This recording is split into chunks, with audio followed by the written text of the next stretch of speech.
ரொம்ப தான் வெக்கப்படுது. அதெல்லாம் இன்னும் கொஞ்ச நேரத்துக்கு தானே. ஐயோ சும்மா இருங்க. நாங்க சும்மா இருந்துருவோம். செம்பலிங்கையா சும்மா இருக்கணுமே. எனக்கு வெக்கமா இருக்கு. வெக்கத்தெல்லாம் கொஞ்சம் பாக்கி வைமா. அங்க போய் காட்டணும்ல. அத்தி புரட்சி புரட்சிட்டு பேசுன புரட்சியாளரா இது. அதானே இடி புரட்சில எங்கிட்டி போச்சுடி. பாரு இப்ப வெக்கத்தா. போங்கடி நான் அப்புறம் அழுதுறதா. அழாதம்மா சிரிச்சுக்கிட்டே இரு. பாரு இன்னைக்கு செம்பலிங்கையா உன்னை பார்த்தன அப்படியே மயங்க போறாரு. மயங்கின போய்தானே ஊருக்கு மத்தி வச்சு தாலி கட்டி இருக்காரு. உன்னை அடிச்சலாம் பாத்துக்க. பாத்து என்னடி செம்பலிங்கையா அவசரமா உங்ககிட்ட தாலி கட்டினாரு. அதானே பஞ்சாயத்தை கூட்ட சொன்னா நானும் என்னமோ யாரோ நினைச்சு போனா பஞ்சாயத்து ஆரம்பிக்கிறதுக்கு முன்னாடி தாலி கட்டி விட்டாரு. என்கிட்ட கேட்டு தானே கேட்டனாரு.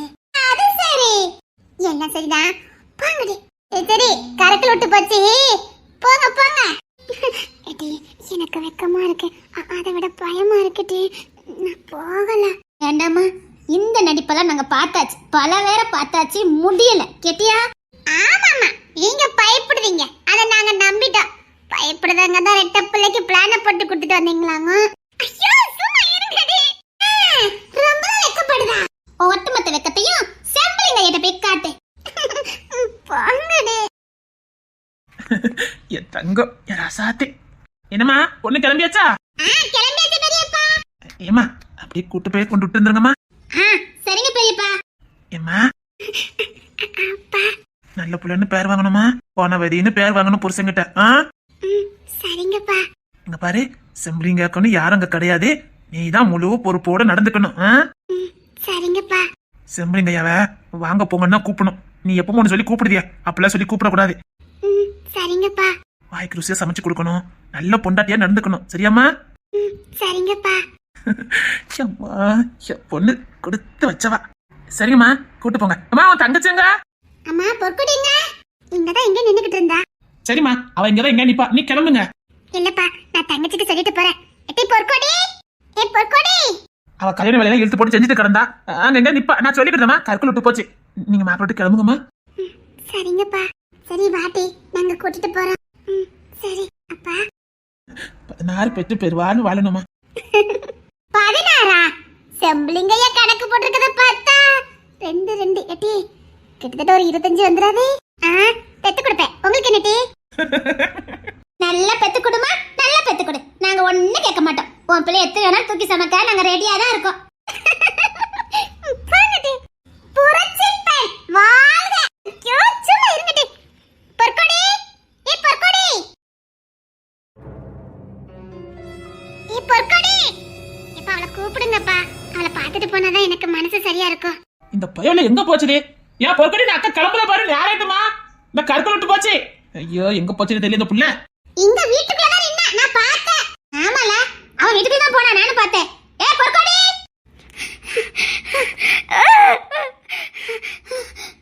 அம்மா பொற்கொடி வந்துட்டேப்பா. எங்கட்டி போன? கற்குள் விட்டு போச்சுன்னா போண்டாமா. கல்யாண வேலைல அதான் செஞ்சுட்டு இருந்தேன். நான் என் புருஷ வீட்டுக்கு போறேன். அப்பாவை நீ நல்லா பாத்துக்க சரியா? நான் அவ்வளவா வர முடியாது. நீ அப்பா கூட்டிட்டு அப்பப்ப வா சரியா? ஏன் வர முடியாது? பக்கத்து தெருதானே. அதுக்கு இல்ல அது நல்லா இருக்காதுல்ல. சரியா சொன்னா என் புள்ள. அவ விவரமானவல்ல. மாசத்துக்கு ஒரு திருப்பு வார. நீ அப்பப்ப வா சரியா? நீ சின்ன பிள்ளை தானே அடிக்கடி வா சரியா? சரி. அப்பாக்கு நேரத்துக்கு எல்லாம் வச்சு பறிக்க கொடு. இங்க பாரு கலெல்லாம் பறிக்க போக வேண்டாம். அதுக்கெல்லாம் அவங்க நான் பாத்துக்கிட்டேன்னு சொல்லிட்டாங்க. அப்பாவும் நீயும் வேலைக்கெல்லாம் போக வேண்டாம் சரியா? சரி. அப்பா தங்கச்சி திட்டிட்டே இருக்காதீங்கப்பா. சரிம்மா நான் இருக்கு திட்ட போறேன். அவளை வேலைக்கெல்லாம் அனுப்ப வேண்டாம். சரிம்மா அவளை வேலைக்கு நான் அனுப்பலம்மா. சரிங்கப்பா நான் போயிட்டு வரேன்ப்பா. போயிட்டு வாமா. வா. ஏ பொறுக்கடி நீனும் வா. சரி. இல்ல இல்ல அவ வேண்டாம். அவ சின்ன பொண்ணு. நீ இங்கே இரு. அப்பா பார்த்துக்கிட்டு இங்கே இரு. இல்ல பரவாயில்ல நான் உன் வீடு வரைக்கும் வரேன். வேண்டாண்டி சொன்ன கேளு. பரவாயில்ல நானும் வரேன். சரி விடு. அவளுக்கு என்ன தெரியாம இருக்க போதே. சரி வரட்டு விடு. செம்பலிங்கையா உன கதவுல காத்துட்டு இருக்காங்க. உள்ள போ. சரி சரி உள்ள போ. சரி நீங்க போங்க நான் போய்க்கிடுதேன். நாங்க போய்க்கிடுதா? நீங்க உள்ள போங்க. போங்கடி, நான் போய்க்கிடுவேன். போங்க. இது வரைக்கும் நாங்க தேவையா? இதுக்கப்புறம் உள்ள போய்க்கிடுவாங்களாம். உள்ள போடி. நீங்களும் போங்கடி. சரி சரி, நாங்க கிளம்பிட்டோம். வாங்கடி. உள்ளதானே சம்பளிங்க இருக்காரு, கேட்டிருப்பாரு நம்ம பேசுனதெல்லாம். சரி, அவர் பாத்துக்கிடுவாரு. வாங்க போலாம். சரி பொறுக்குடி வா.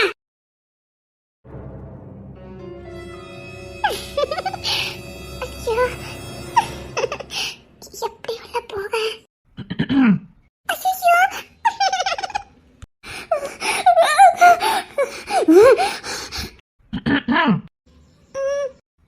சீக்கிரம் உள்ள வா.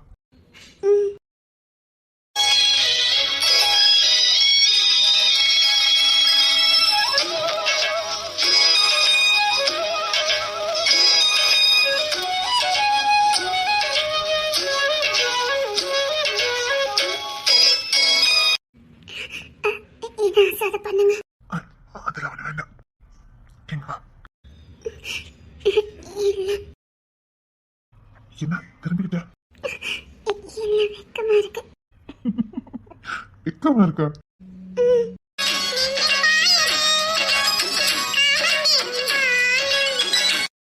வெக்கப்பட்டதெல்லாம் போதும், இங்க திரும்பி. ஓய், சத்தியம் பண்ணி கொடுத்துருக்க. சத்தியம் பண்ணி கொடுத்துருக்கல. எங்க பாடி பொண்டாட்டி. ஒண்ணும் எனக்கு தெரியாது.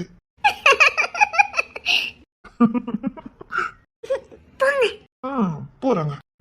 அப்புறம் உங்ககிட்ட முக்கியமா ஒண்ணு பேசணும்னு நினைச்சேன். என்ன? இந்த ரூமு நான் உனக்காக வடிவமைச்சதே. இந்த ரூமு உனக்கும் எனக்கும் மட்டும்தான். நம்முடைய அத்தனை ரகசியங்களையும் அடங்கிய ஒரே ரூமு இது மட்டும்தான். இங்க நீயும் நானும் மட்டும்தான் இருக்கணும். உன்னை தவிர வேற யாரும் இந்த ரூமுக்குள்ள வரக்கூடாது. நீயும் நானும் மட்டும்தான். இது ஏன் காதல் மனைவிக்காக நான் கட்டினது. இங்க உன்னை தவிர வேற யாரும் வரக்கூடாது. இங்க நீயும் நானும் நம்மள மறந்து வாழ வேண்டிய ரூம் இல்ல, கோயில். இங்க யாரும் வரக்கூடாது. உன் தங்கச்சியும் சேர்த்துதான் சொல்றேன். நான் சொல்றது உனக்கு புரியுதா இல்லையா? இங்க யாரும் வரக்கூடாது. இங்க நீயும் நானும் மட்டும்தான் இருக்கணும். வேற யாரும் இந்த ரூமுக்குள்ள வரக்கூடாது. சரிங்க.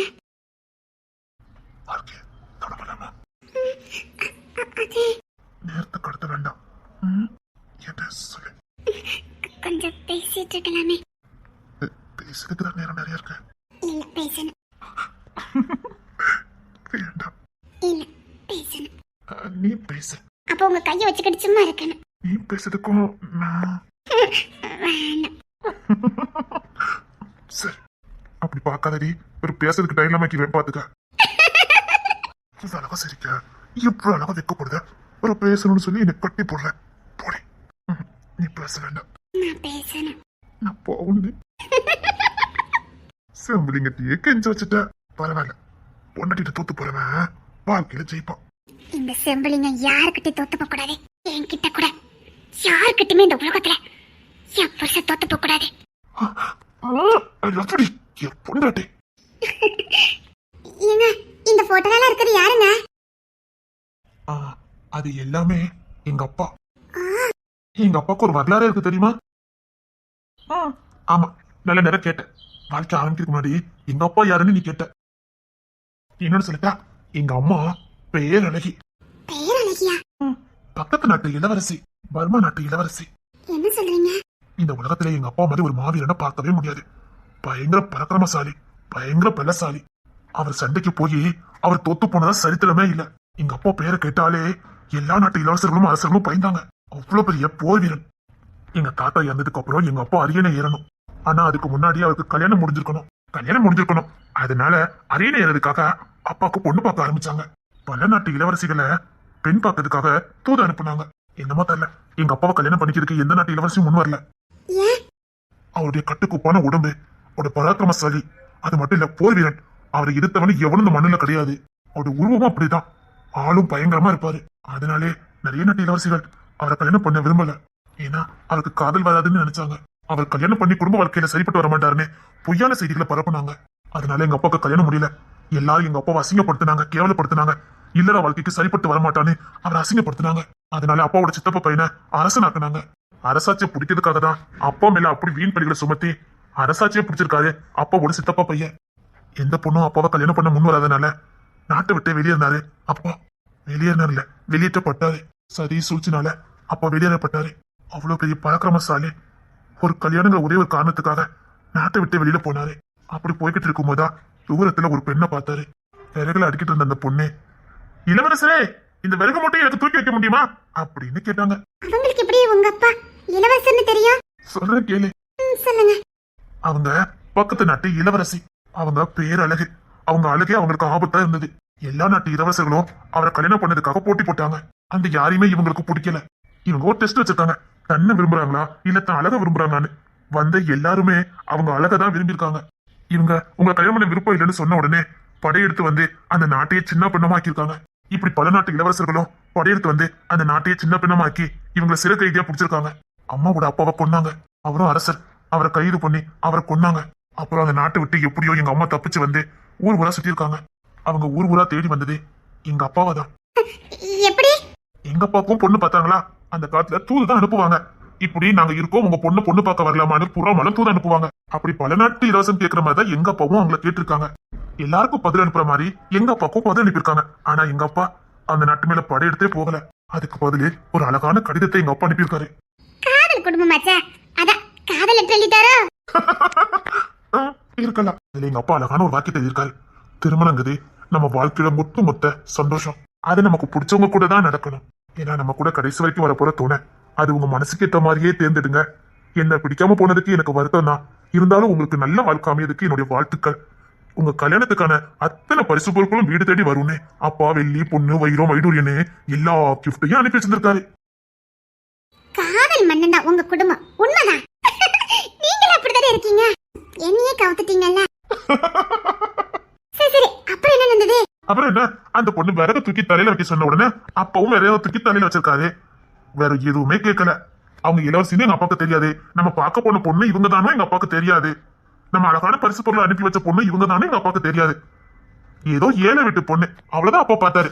விறகு சுமக்கிற ஒரு ஏழை வீட்டு பொண்ணாதான் எங்க அப்பா பார்த்தாரு. உடனே கேட்டாரு, என்ன கல்யாணம் பண்ணிக்க உனக்கு விருப்பமானு. நீங்க என்ன கேட்ட மாதிரி?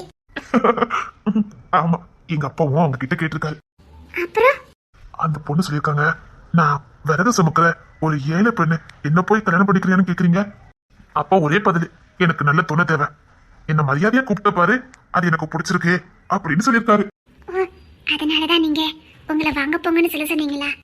மரியாதையா கூப்பிடுறதா எனக்கும் பிடிக்கும். சாரி. பரவாயில்ல. தைரியமா அரமணிக்கு வந்தாரு. எனக்கு கல்யாணம் முடிஞ்சிட்டு நான் என் மனைவியை கூட்டு வந்திருக்கேன். இனிமேல் இந்த நாட்டு இளவரசன் நான் தான் அப்படின்னு அப்பா பகிரங்கமா அறிக்கை விட்டாரு.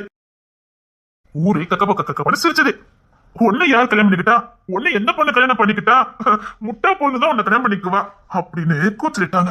அப்படியே பின்னாடி வந்து எங்க அம்மா முன்னாடி வந்து நின்னாங்க. இவர் தான் என்னுடைய கணவர் அப்படின்னு அவ்வளவு பேரும் வாயடிச்சு போயிட்டாங்க. அந்த இளவரசியை எல்லாருக்கும் தெரிஞ்சிருக்கு. உலகின் பெரிய பேரழகின்னு. ஒரு பேரழகி இவரை கல்யாணம் பண்ணிக்கிட்டாங்களான்னு அப்பா அரசரானாரு. எங்க அம்மா மகாராணி ஆனாங்க. நீங்க எவ்வளவு அழகா இருக்கீங்கன்னு இப்ப தெரிஞ்சுட்டு. நான் இப்படி இருக்கேன்னா என் பேரன் எப்படி இருப்பான்? பிள்ளையே இல்ல, அதுக்குள்ள பேரனுக்கு போயாச்சு. எனக்குள்ள உசுறு என் பேரன் உடம்புக்குள்ள இருக்கும். என்ன சொல்றீங்க? அடுத்த 3வது தலைமுறையில நான் வாழ்ந்துகிட்டு இருப்பேன். புரியல.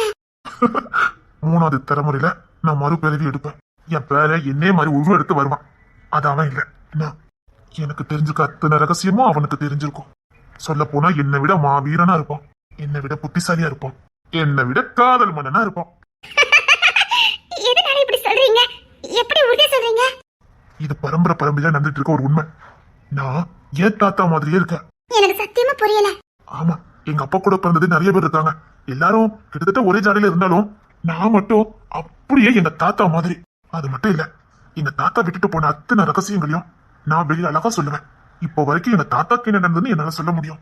ஒவ்வொரு நாளும் ஒவ்வொரு நிமிஷமும் என்ன நடந்துங்கிறத என்னால சொல்ல முடியும். அத என் தாத்தாவே சொல்லிட்டு போயிருக்காரு.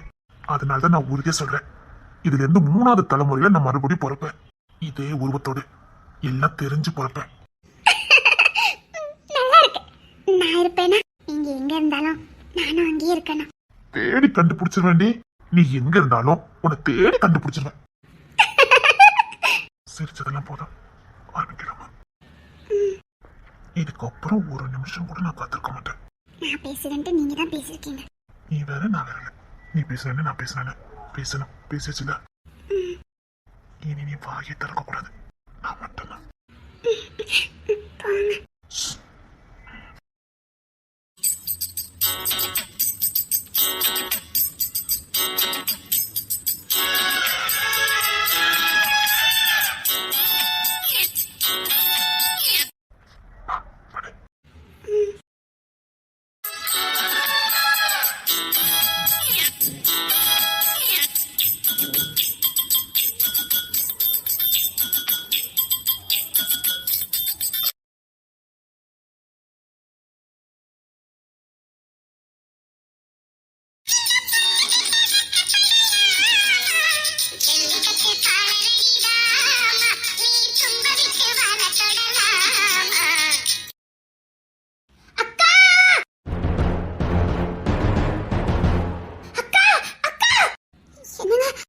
உனக்கு நான் சொன்னது மறந்து போச்சா என்ன? இதுக்கப்புறம் நீ பேசக்கூடாதுன்னு சொன்னேன். படு படுன்னு சொன்னேன்.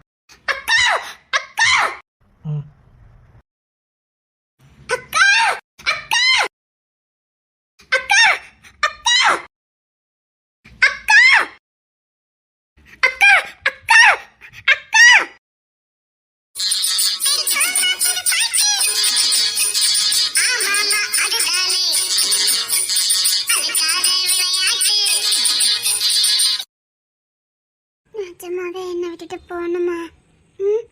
சொல்லுங்களேன். எனக்கு மட்டும் என்ன உன்னை விட்டுட்டு போகணும்னு ஆசையாடி? ஊர் தீர்ப்பு நாட்டாம தீர்ப்பு ஒன்னும் பண்ண முடியாதுல்ல. அதுக்குதான் சொன்ன நம்ம வேற ஊருக்கு போவோன்னு. வேற ஊருக்கு போனா எப்படி பிழைக்க முடியும்? என்னாலலாம் 2 வருஷம் உங்களை பிரிஞ்சு இருக்க முடியாது. அம்மாக்கு நினைச்சாலே கஷ்டமா இருக்கு. கொஞ்சம் பொறுத்துக்கடி. என்னால முடியாது. அப்ப நானும் வாரேன்.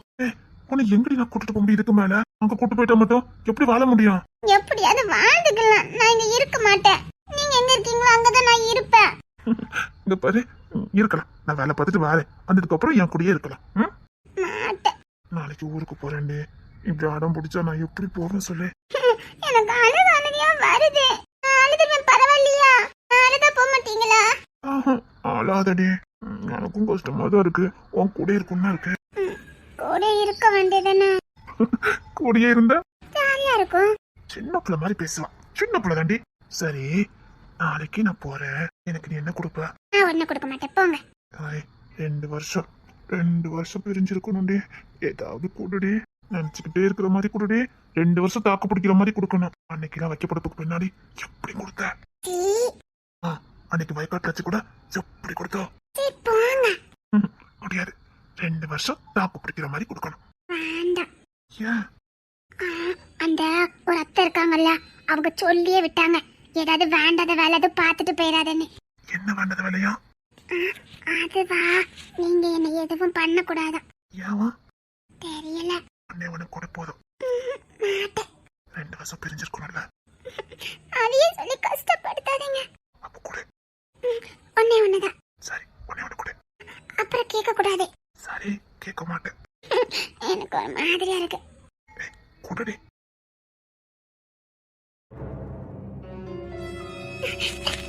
என்ன பண்றீங்க? ஒண்ணு இல்ல, வந்தாரு. அந்த அத்தை வெளியில தான் இருக்காங்க. இதுக்கு வேண்டாம். அவங்களுக்கு என்ன தெரியவா போதே? வேண்டாம்.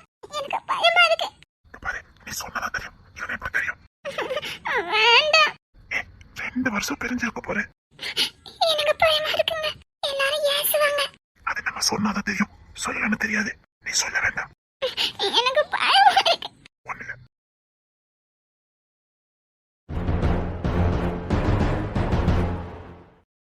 என்ன வேலை பார்த்திருக்க?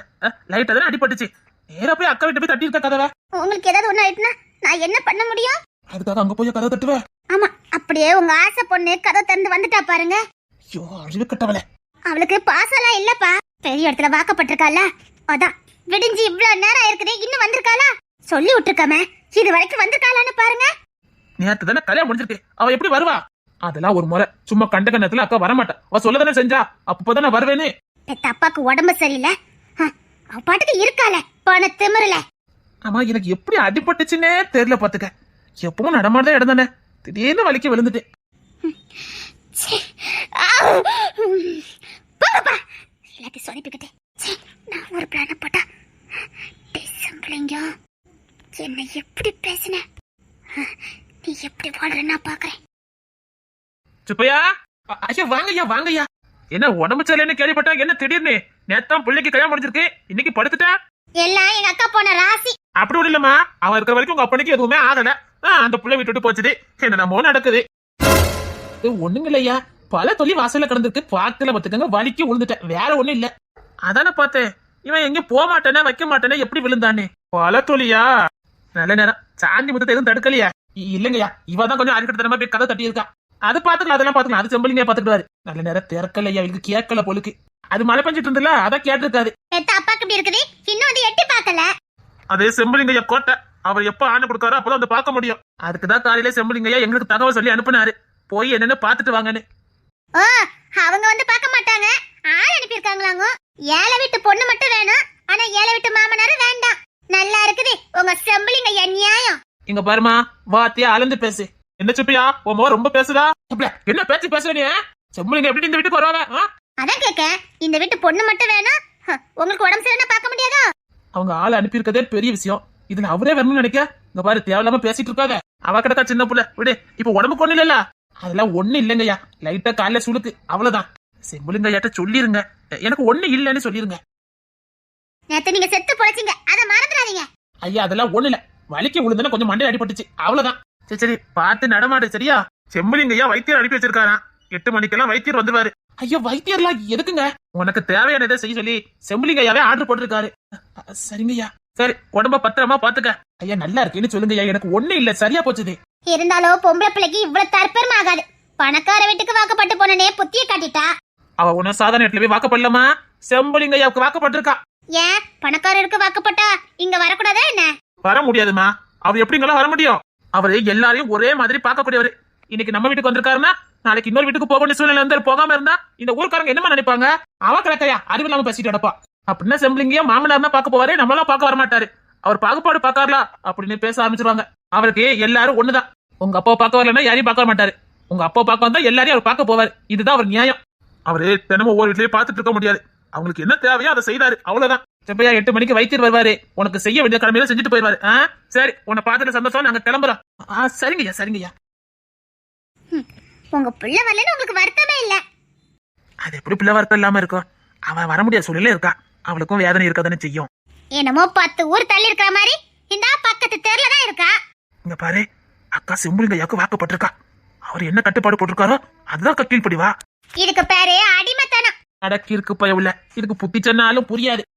அவ எப்படி சந்தோஷமா வாழ்றான்னு நானும் பாக்குறேன். ஐயா, அப்பாக்கு என்னாச்சுன்னு தெரியலையே. பொற்கொடி வேற நைட்டுல கதவை தட்டிட்டு கிடந்த, அவர் பேச்சை என்னால மீற முடியல. என்னாச்சுன்னு தெரியலையே, அப்பாக்கு என்னாச்சுன்னு தெரியலையே. அப்பாக்கு ஏதாவது சீரியஸா இருக்குமோ? பயமா இருக்குது. கடவுளே, எங்க அப்பாக்கு எதுவும் இருக்க கூடாது. அப்பாவை பார்க்க போலன்னு பார்த்தா நேத்துதான் கல்யாணம் முடிஞ்சிருக்கு. இன்னைக்கு அப்பா வீட்டுக்கு போறேன்னு சொன்னா அவர் என்ன நினைப்பாரு? அது மட்டும் இல்ல, இன்னும் அவரும் வந்ததை பத்தி எதுவும் கேட்கல. நானா போய் என்ன பண்ணனு தெரியலையே. என்னங்க காலிலே புருஷனை எழுப்பி விட்டோமா, குளிச்சாத்தி விட்டோமா, அப்படி இருப்பேன்னு பார்த்தேன். நான் பொண்டாட்டி வந்ததுக்கு அப்புறம் பொண்டாட்டி தான் நம்மள நல்லா கவனிச்சுக்குவான்னு நினைச்சேன். நீ பாட்டுக்கு இங்க வந்து நிக்க. இல்ல, நீங்க தூங்கிட்டு இருந்தீங்கல்ல, அதான். நான் காலையிலே ஓமுகத்தை தான் முழிக்கிறேன்னு கண்ணு திறக்காம இருந்தா நீ வரவே இல்ல. ஐயோ, சாரிங்க. எனக்கு சாரி எல்லாம் வேண்டாம், நான் ரொம்ப கோவமா இருக்கேன். ஐயோ, என்னங்க? நீ தான் வேணும், வா.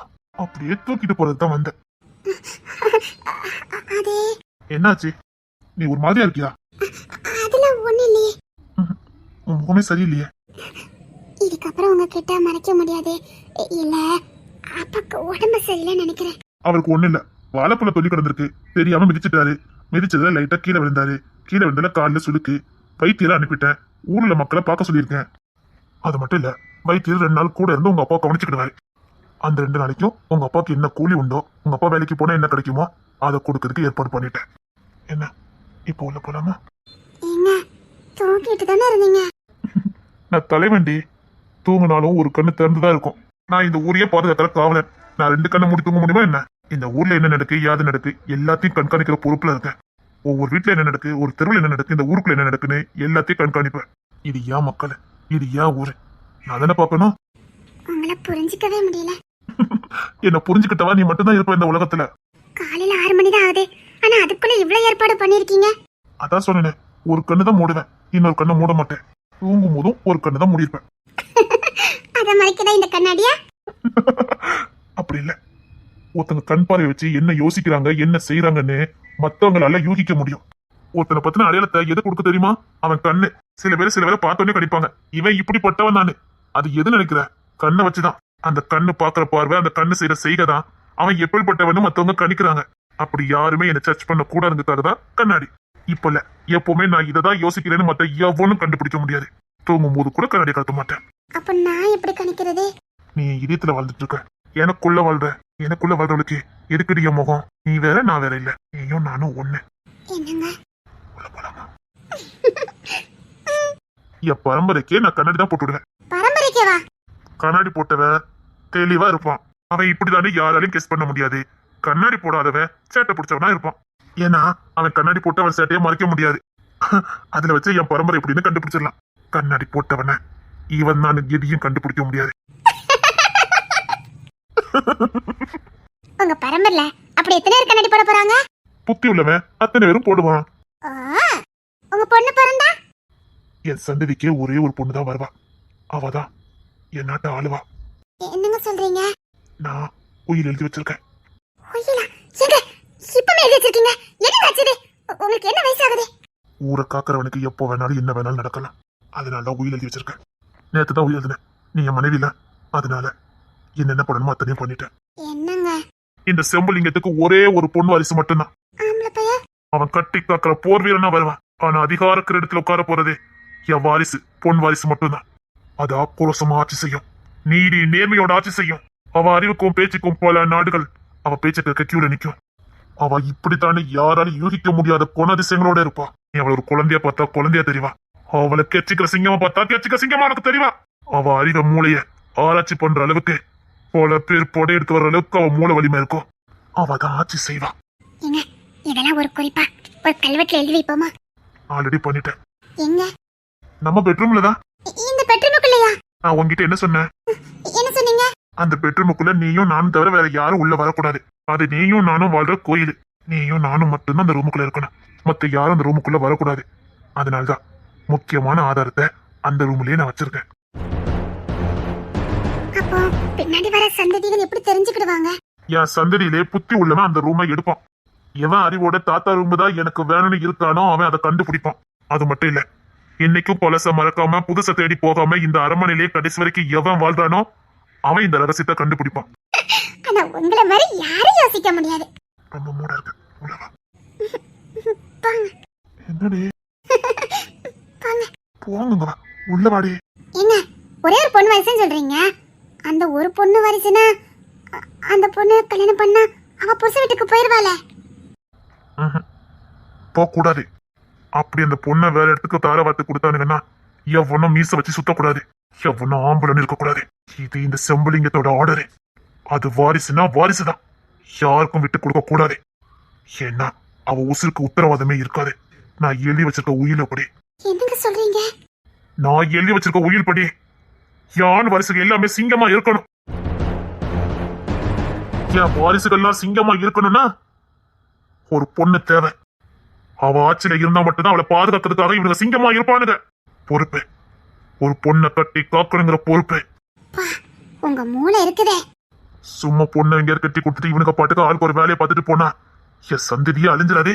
என் சந்ததியில எல்லாருமே வீரனா இருக்கணும். எல்லாருமே வீரனா இருக்கணும். ஏன்னா எல்லாமே ஏறத்தான். என் வாரிசு எல்லாமே வீரனா இருக்கணும். அவனுங்க கடைசி வரைக்கும் வீரனா வைக்கிறதுக்காக தான் நான் அந்த உயிரை எழுதியிருக்கேன். அதன்படி அந்த பெண் வாரிசுக்கு உயிருக்கு உத்தரவாதம் இருக்காது. என்ன எதுக்குங்க தெரிஞ்ச அந்த பொண்ணு பகடா கைய பயன்படுத்துறீங்க? அதுதான் எனக்கு வேணும். அவளுக்கு உயிருக்கு உத்தரவாதம் இருக்காது. அவ உயிருக்கு எதுவும் ஆகாம இவனுக்கு தான் பார்க்கணும். பார்க்கிறவன் தான் உண்மையான செம்புலிங்க பேரன். இந்த செம்புலிங்க பேரன் ஒருத்தன் கூட கோலையா இருக்க கூடாது. இந்த செம்புலிங்க பேர அத்தனை பேரும் என் வாரிசு மேல உயிரா இருக்கணும். அவளுக்காக உயிர் கொடுக்கணும்னு ஒரு நிலைமை வந்தா ஒரு நொடி யோசிக்க கூடாது. அது அவன வீரத்தை குறிக்கும். 24 மணி நேரம் அவளை கண்காணிக்கிறதையும் அந்த கோட்டையை கட்டி காக்கிறதும் தான் அவன வேலையா இருக்கணும். ஒருத்தன் கூட வெட்டியா வீட்டுல இருக்க கூடாது. உழைக்க கத்துக்கணும். என் சொத்து எல்லாமே இருக்கும். எவனும் அனுபவிக்க முடியாது. இருந்துச்சுன்னா தின்னடிப்பானுங்க. அவன் சம்பாத்தியம் பண்ணிதான் சொத்தை உருவாக்கணும். என் கோடி கோடியான சொத்தை எவனும் இருந்து திங்க முடியாது. அவன் உழைக்கணும். வேர்வை சிந்தி உழைக்கணும். ஒவ்வொருத்தனும் ஒவ்வொரு துறையில இருக்கணும். அப்பதான் இந்த ஊரை அவன் கட்டி காக்க முடியும். இல்லைன்னா அந்த தாத்தா சொத்து சேர்த்து வச்சிருக்காரு, நம்ம பாட்டுக்கு ஊதாரிய சொத்து ஒண்ணு சுத்திடுவானுங்க. அப்போ இவ்வளவு சொத்து யாருக்கு தான் கொடுக்க போறீங்க? உயிருக்கு உத்தரவாதம் இல்லைன்னு எதுக்கு? அத்தனை கோடி கோடி கோடியான சொத்து அவ ஒருத்திக்கு தான். என்னங்க? இப்பவுமே கோடி கோடியா இருக்கு. என் தலைமுறை வாழ்ற போது கோடி கோடியா பேர் போகும். அவ பணத்தை விரிச்சு படுத்தா கூட ஒரு பங்களாவே கட்டலாம். அவ்வளவு பணம் சேர்ந்திருக்கும். ஆனா அவ்வளவு பணம் இருக்குன்னு அவங்களுக்கே தெரியாது. கோடி கோடியா வெளிநாடு அங்க இங்கன்னு சேர்த்து வச்சிருக்கேன். எதிரி சும்மா படை எடுத்து வருவான். எதுக்குங்க இவ்வளவு? அப்பதாட்டி செம்புலிங்க பேரனுங்க. எப்பவும் இந்த செம்புலிங்க பேரனுங்க வீரனா இருக்கணும். ஓடிக்கிட்டே இருக்கணும். ஓடிக்கிட்டே இருக்கணும் அவனுங்க. செம்புலிங்க கோட்டை இன்னும் பல தலைமுறை சொல்லணும். அது மட்டும் இல்ல, என் பெண் வாரிசுக்குன்னு ஒரு நியமனம் வச்சிருக்கேன். என்ன? என் வாரிசு அண்ணியனை கல்யாணம் பண்ணி போக கூடாது. அது மட்டும் இல்ல, அதோட இந்த செம்புலிங்கத்துக்கு பெண் வாரிசு அழிஞ்சு போகும். புரியல. அவதான் இந்த செம்புலிங்கத்தோட கடைசி பெண் வாரிசு. இனி அவளுக்கு பிறகு எந்த பெண் வாரிசும் கிடையாது. அதனாலதான் அதை கட்டி காக்கிற பொறுப்பு என் பேரனுக்கு நான் கொடுக்க போறேன். அவ மேல ஒரு கீரல் விழுந்தாலும் இவனை தோத்து போனதுக்கு சமம். அவளை கண்ணுக்குள்ள வச்சு அவன் பொத்தி பாதுகாக்கணும். எனக்கு ரொம்ப பெருமையா இருக்கு. ஒரு பெண்ணுக்கு இவ்வளவு முக்கியத்துவம் கொடுக்குறீங்க. பெண்ணுன்னு சாதாரணமா சொல்லிட்ட. நேத்து வரைக்கும் இது வெறும் வீடா இருந்துச்சு. இன்னைக்கு இது கோயிலா மாறி இருக்கு. நீ வந்ததுனால இல்லாததை உருவாக்குறவ தான் பொண்ணு. ஒரு பொண்ணோட அருமை தெரியாம முட்டாள்தனமா பேசுறானுங்க. பொண்ணு இல்லாத வீட்டுல வாழ்ந்து பார்த்தா தெரியும். ஒரு பெண் இல்லாத உலகத்துல ஒரு ஆணால ஒரு நொடி கூட வாழ முடியாது. அவ்வளவு முக்கியமான ஒரு உறவுனா அது பெண்ணு தான். என்ன, அது விலை மதிக்க முடியாத ஒரு பொக்கிஷம். அது ஒரு ஆண் தான் பாதுகாக்கணும். ஆண் தான் பாதுகாக்கணும். அவளுக்கு தேவையான அத்தனை பாதுகாப்பையும் ஒரு ஆண் தான் கொடுக்கணும். ஏன்னா அவ விலை மதிக்க முடியாத ஒரு பொக்கிஷம். அந்த விலை மதிக்க முடியாத பொக்கிஷத்தை பாதுகாக்கிறவன் தான் உண்மையான ஆம்பளை. அவன் தான் வீரன். அதுக்கு முன்னுதாரணமா இருக்கணும். என் குடும்பம் இருக்கணுங்கிறதுக்காக தான் இந்த ஏற்பாடு பண்ணினேன். என் வம்சம் நிச்சயமா சொல்றேன், கொடி கட்டி பறக்கும். எவனாலையும் என் பேரன்களை அசைக்க முடியாது.